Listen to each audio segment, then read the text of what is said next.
जो मिल गया उसे खोया नहीं करते, जो खो गया उसे सोचा नहीं करते। जिंदगी में मंजिल उसी को मिल गया जो अपने हालातों पे रोया नहीं करते। तो दोस्तों, आज मैं अपने सेब के बगीचे में हूँ। तो हमारी जो बचपन की पढ़ाई होती है वो ए फॉर एप्पल से शुरू होती है, और आज मैं आपको एप्पल ही दिखाने जा रहा हूँ, वो भी एक नहीं बहुत सारे। तो स्वागत है दोस्तों आपका हमारे बगीचे में। देख पा रहे होंगे तो दोस्तों, आप सोच रहे होंगे कि मैं आपको एक ही दिखाने वाला था एप्पल, लेकिन देखिए यहाँ पे इतने सारे एप्पल हैं। दूसरी लाइन में भी देख पा रहे होंगे आप।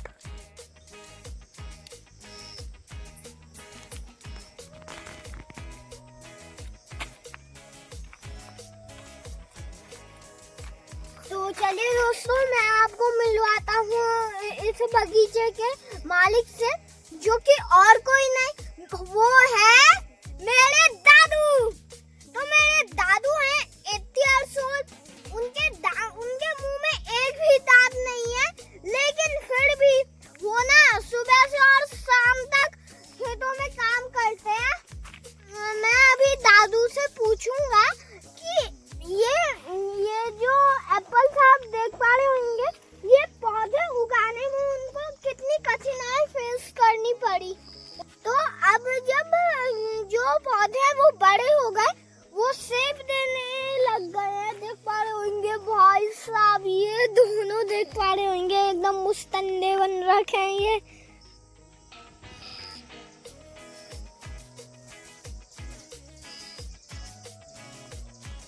तो वैसे तो आप देख पा रहे होंगे इन पौधों को हमने हर तरफ से संरक्षित कर रखा है। यहाँ पे हमने नेट लगा रखी है ताकि कोई परिंदा भी यहाँ पे घुस ना पाए। तो ये हमने इसीलिए किया क्योंकि ये हमने मेहनत तो की, लेकिन अगर इसका फल नहीं मिलता हमें तो फिर अच्छा नहीं लगता।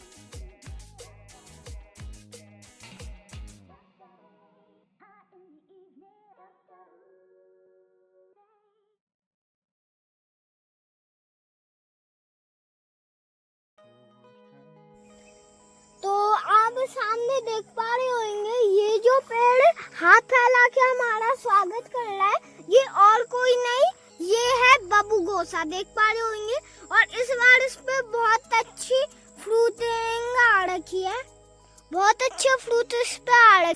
शायद इसी में चढ़ के मैं आसमान को छू लूंगा, इतना लंबा है ये भाई।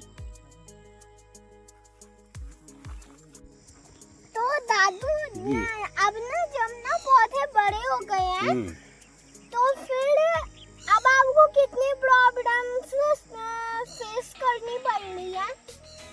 बगीचे का काम है ना, इसमें प्रॉब्लम आती रहती है, उनके फिर हल भी होते रहते हैं। बहुत सारी चीज़ें ऐसी होती है ना कि जो टेम्परेचर कम ज़्यादा होने से और कभी कई कारण हो जाते हैं, तो उसके लिए जो फिर हल भी ढूंढना ही पड़ता है। जब ये पौधे बड़े होके और अब फ्रूट भी देने लग गए हैं।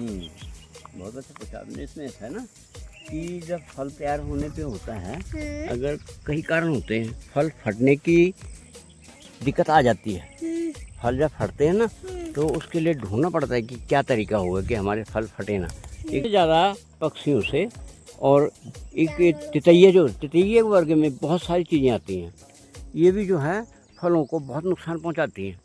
इसलिए जो है इनसे बचाव करने के लिए जो इतना प्रयास करना पड़ता है, जाली डालनी पड़ती है ना, ये तो ये बहुत ज़रूरी हो जाता है इस समय। नहीं तो बहुत तैयार फल को जो है, ये पहले तैयार फल पे जाएंगे, उसे नुकसान करते हैं। अब एक फल मतलब ये है कि एक चिड़िया अभी ख़राब करेगी, थोड़ी देर बाद दूसरे फल पे चले जाएगी, उसे ख़राब कर देगी। इसलिए ये जो नेट वगैरह डाल रखी बहुत ज़रूरी है, इससे नुकसान कवर हो जाए। ये जो पूरा बगीचा है ना, इसको बनाने में कितना पैसा लगा? पैसा तो हमारी जगह पे बगीचा हमने शुरू किया है ना, यहाँ कोई सुविधा नहीं है, इसलिए पैसा तो हमारा बहुत लगा है इसमें, और परिश्रम भी बहुत लगा है। जहाँ किसी चीज़ का पहले ही उत्पादन हो रहा हो, उस क्षेत्र में काम करना बहुत आसान होता है। जिस क्षेत्र में कोई काम नहीं कर रहा है, वहाँ पे अगर कोई काम किया जाए बहुत दिक्कतें आती हैं। तो दादू ने जितनी भी मेहनत किया, मतलब पहाड़ जितना दिल चाहिए ये करने के लिए।